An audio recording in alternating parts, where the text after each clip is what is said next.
Welcome back to Thoughts to Meditate and Ponder on.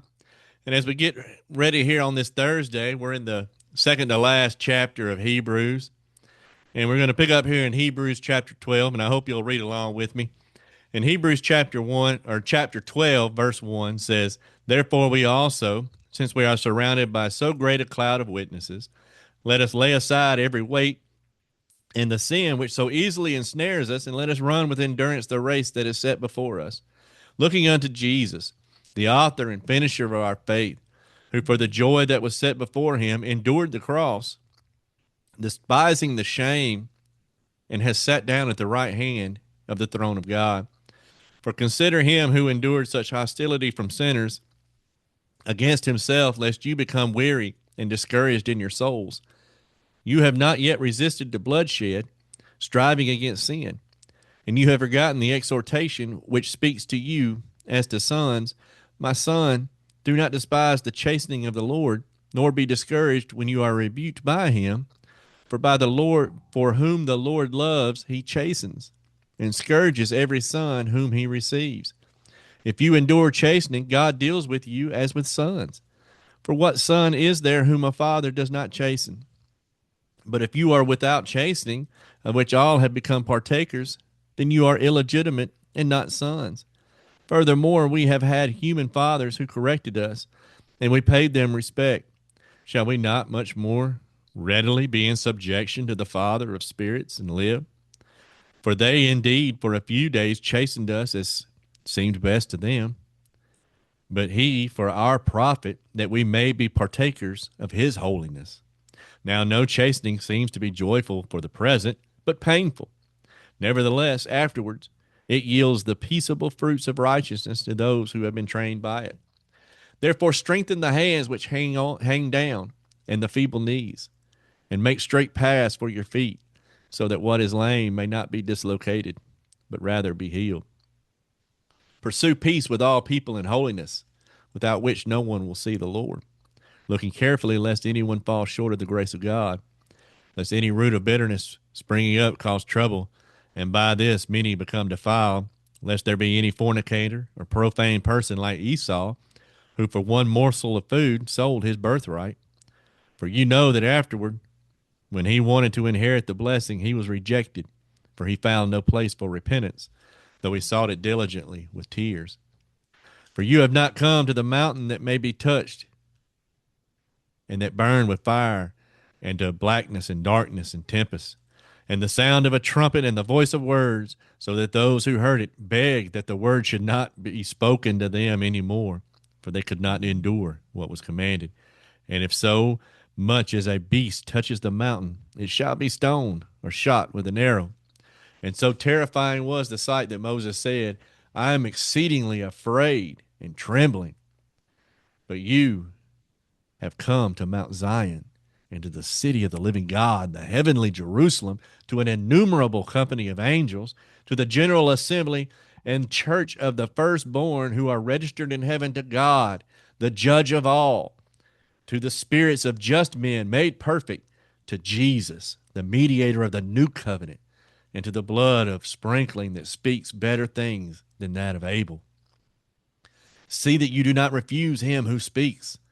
For if they did not escape who refused him who spoke on earth, much more shall we not escape if we turn away from him who speaks from heaven, whose voice then shook the earth.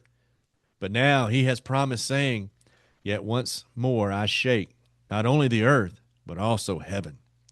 Now this, yes, yet once more, indicates the removal of those things that are being shaken, as of things that are made, that the things which cannot be shaken may remain. Therefore, since we are receiving a kingdom which cannot be shaken, let us have grace by which we may serve God acceptably with reverence and godly fear. For our God is a consuming fire. And that's the end of the reading of chapter 12 here. And chapter 12's kind of got two little points or sections that the writer is going to work through. And the first is to run the race by faith. And then he's going to move into the second thought of not to refuse him who speaks. And here at the beginning of the chapter, the writer really kind of begins off building off of where we left off of the great examples of chapter 11, that they should be an encouragement to us to run that race with endurance. Being a Christian isn't a sprint; it's a marathon. Every day we will have and must be ready to face whatever trials or temptations or snares that Satan's going to try to throw at us. And when he does, look to Jesus. Remember that he too, while walking amongst us, was tested and tried just as we are, and he was able to endure. And he's there to sympathize with us and for us as we endure these things. Go to him in prayer. Lean on him. Also remember that when God is chastening us, that it's out of love and his great love for us, and not for some sort of revenge that we rebelled against him. It's not that. He loved us more than we could ever begin to try to comprehend. When we read back in Hebrews 2 and chapter 5, we remember that Christ learned obedience through the things that he suffered. And if Christ suffered, we shouldn't be surprised when our own sufferings and afflictions arise. The chastisement that comes is also from a father that knows best. Those of us that are parents know at times we'll make mistakes when we're bringing our children up. We don't mean to, but it happens. And I remember back when my father chastised me quite a bit. There's a lot of times he had to remind me of the path that I needed to be on and the ways that I needed to act. But I respected him then, and I respect him now for it. And I'm thankful for it. But at the same time, we have to remember God will never make mistakes. He's incapable of it. So anything that he is telling us that we need to do or fix, we need to do, because it's for our greater good. And the chastisement for God is also intended, again, for our highest good, not just a little bit, but for the greatest of good that we could become. We endure trials. There's no doubt that they are unpleasant and hurt. But on the other side of them is that peaceable fruit of righteousness. Look at it like this, or in this context, right? There's those of us that just have a natural athletic ability, right? That just can pick up a basketball and just go in the hoop every time, or can just naturally hit a ball with a bat and it just go as far as the eye can see, or knock the leather right off the ball. But yet they never succeed in sports. And really, what it boils down to, if you peel it all away, is because they don't want to train for it, right? The training is just too much for them to do or to take on. It's too hard. It takes too much time. But to those who succeed, those workouts and trainings, they turn out to be merely stepping stones to the goals of winning. Think about it like this. An Olympian that runs in the 100 meters, in that 100-meter dash, they train for 4 years for 10-second run. Train 4 years. And even more than that, really. But there's 4 years in between each Summer Olympics. And they're putting in hours, day after day after day, for 10 seconds. And when they win, they don't view those hours, days worth of training as wasted, but they view it as worthwhile. This is similar to serving Christ. Some will quit when it gets tough and it gets hard.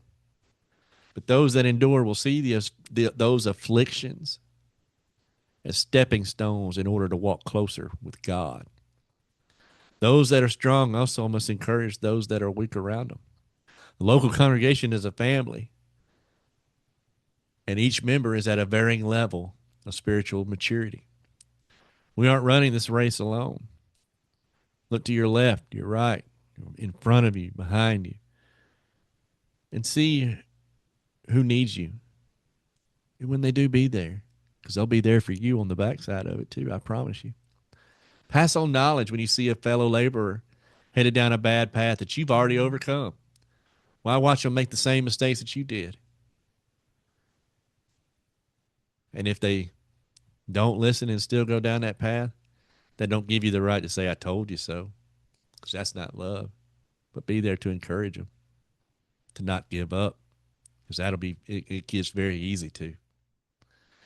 And then in verse 14, he shifts to the point of not to refuse him that speaks.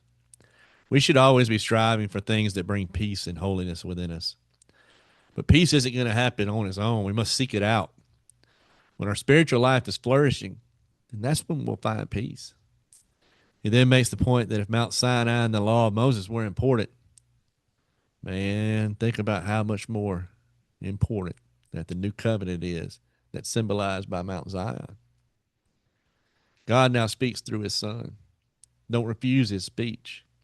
Let us serve God acceptably with reverence and godly fear.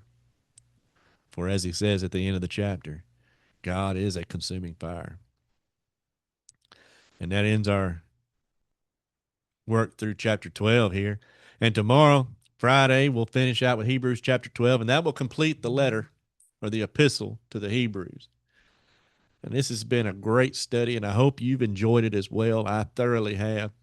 And I look forward to tomorrow as we end the week on a great note with Hebrews chapter 13. And I look forward to seeing you tomorrow.